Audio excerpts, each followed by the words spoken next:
రేపు సాయంత్రం 4 గంటలకు తెలుగు రాష్ట్రాల సీఎంలు భేటీ కానున్నారు. రాజ్భవన్లో చంద్రబాబు, రేవంత్ సమావేశం కానున్నారు. తొలిసారి విభజన అంశాలపై ఇరు రాష్ట్రాల ముఖ్యమంత్రులు చర్చించనున్నారు.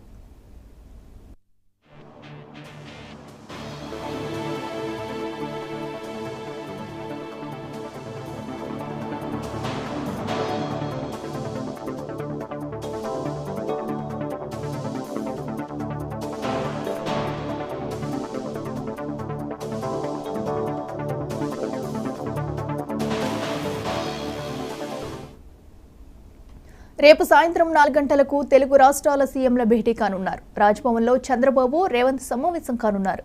తొలిసారి విభజన అంశాలపై ఇరు రాష్ట్రాల ముఖ్యమంత్రులు చర్చించనున్నారు.